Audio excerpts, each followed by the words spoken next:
A few years ago, I auditioned for The X Factor. Lil me singing for Nicole and Simon. The sound of the audience did something to me that I had never experienced. On stage, I felt like a king, royal. I was at home. I knew this was what I wanted to do for the rest of my life. This was also the same moment I experienced a crushing life lesson. I failed to land a seat. I worked so hard and still failed.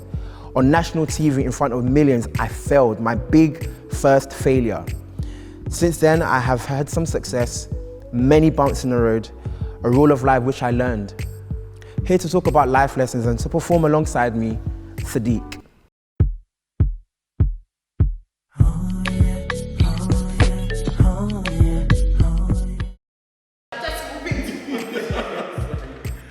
You the stylist.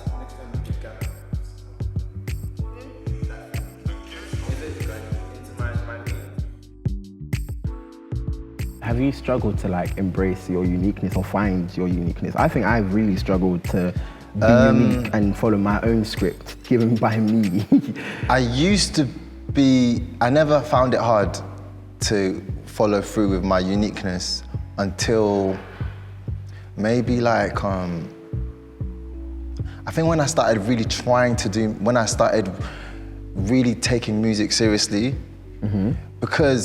and with the whole age of social media, it does something to creatives. Remember, I messaged, we're talking on Instagram DMs, and you're like, I was like, I struggle with finding what to post and stuff, and you're like, what is your reason for posting? Yeah. Because I used to feel that way as well, because everyone's like, if you're not getting the amount of likes, you're just that nobody. Like you don't matter. You're not even, and music is such a people don't understand. People don't understand it. If you're an artist, you really care about. It's like your blood. Yeah, it's like your actual child. I'm married to what I like. Out of you. Yeah, people don't understand that. So if no one's checking for it, it's like you're just some. It's not and it's not a nice feeling. What do you think has been your biggest life lesson so far? My biggest life lesson? Deep question, but I want to know what your biggest life lesson is so far. Lesson? Yeah.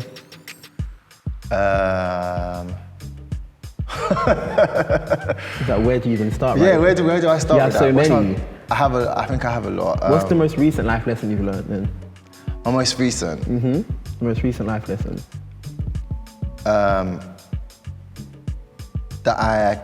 That I'm more powerful than I think I am. That's interesting. Yeah, I think that's my biggest. I think that probably is my biggest life lesson actually. You're more powerful than you think you are. Yeah, than I think I am. What does that mean though? There's a lot of things that obviously everybody goes through so many things in it, but when you look back, it's like, wow, did I really go through that? And I'm still functioning. That's good. I clearly had it in me to go through it. So do you feel so that brings me to this question. So you said you feel like you're more powerful than you thought you were. What do you use that power for? What is that power for? Is it power to just go through stuff? No, it's not it's not power it's not power to go through stuff, but I feel like it's that knowledge of knowing that you can do anything you want to do. Yeah. That's within your control, because obviously you can't control everything. Can't control everything. But if you think you can do something, then you can do it. I think I really believe that now. Yeah. Do you think suffering or going through challenges is a necessary experience for humans? You don't think that? I don't feel like you need to suffer. You don't think you need to suffer? No, suffering is a perspective. Is just your perspective. I might say that I'm suffering, and you might look at my situation and think that's not suffering. So therefore, who's right? So but that's not. But that's what I'm saying. To you, it's suffering, and that's all that matters. And that's why you need to go through it, not me, because to you it's suffering. I don't think you have to. I feel like everyone we know and everyone says you must suffer to get this. You have to suffer to do this. You have to suffer to do this. I don't think it's necessary. Don't get me wrong. I'm not saying that. I don't want to be I don't want to say people who are suffering, they're just. I don't want to say that because I do know that there are people that are going through hard times. But in your hard times, you can be thankful, you can be grateful, and then if you like, I feel like if you're grateful and thankful in your hard times, as hard as it is, you will never see that as being as someone who's suffering. You will never see yourself as suffering. So for the things that you've gone through in your life, yeah, they brought you to this moment. Yeah. And they've made you who you are. Yeah. Do you like who you are? Yeah. So that means it was necessary. It was necessary, but would I say it's suffering though? You don't think you've suffered any at all? I think suffering is like that for me. But like, okay, if I say I suffered, I really feel like I start to get that self-pity thing, and it really makes me. Did you grow up with an African household? Yeah, my mum. Okay, yeah. were they very much like, for example, tough love? My mum was very tough love, so I didn't get I love you and stuff. So do you feel like that's why you think like that? Yeah, 100%, yeah. So if I'm going for a hard time, it's very like, what's this? Like, let's go. But it's good. I feel like you need that because I feel like with human beings, we swim in our pity and it just gets worse and worse. It's best to snap out and just find a solution and just keep moving forward because you don't want to be there for that long because it just starts to get, just swirling in pity and it's just you're not doing anything about it. So I'd rather find a way of navigating how to get out of it and just go. It's better that way because everyone wants to be happy, And do you feel like you bring that perspective to your music? Yeah, I do that now. Yeah, I don't like talking about I don't talk about heartbreak and stuff. No. My music is all about, even if you're angry, there's still in the lyrics, there's still some sort of way of solution. I need to do that because I feel like I need to do that because that's for myself, but I feel like that's how we should all be living. No one wants to be sad. Why would I be singing about sorrow and stuff when I don't want to be that? That's just how I see it personally. Obviously, don't get me wrong, I still listen to heartbreak. I still listen to heartbreak music, but I don't want to be in that. It's almost like you're saying you don't want to project that in the world, so you're not going to make that music. No, because I would like the world to be a nice place. I want everyone to be nice and happy. Obviously, that's very utopian. Yeah. It's not. Obviously, I know everyone's going through so much, especially right now in these times. Everyone's going through so much stuff. But do we want to stay in it? That's the question. Do we want? I don't want to stay in it. Sidiq, thank you for talking to me. Thank you. Thank you.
do it that way? If they say why, tell them that it's human nature. Why does he do it that way? I like living this way. I love it this way. Oh,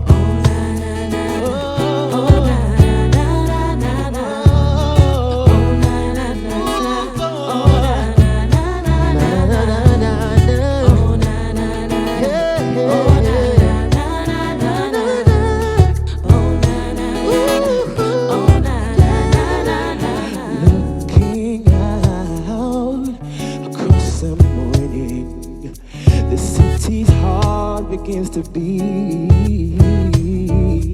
reaching out to touch a shoulder. I'm dreaming of the street. They say why? Tell them that it's human nature. Why? Does it do me that way? Does it do it that way? Why? Tell them that it's human nature. Why? Oh yeah. Does he do me that way? They say why? Tell them that it's human nature. Why? Does he do it that way? They say why? Tell them that it's human nature. Why? Does he do it that way? They say why? Tell them that it's human nature. Why does he do me that way? They say why? Tell them that it's human nature. Why does he do it that way?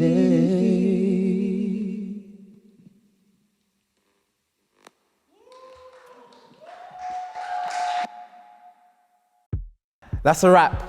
Make sure you like, comment, and subscribe so you can keep up to date with what we're doing in the White Room. Until next time.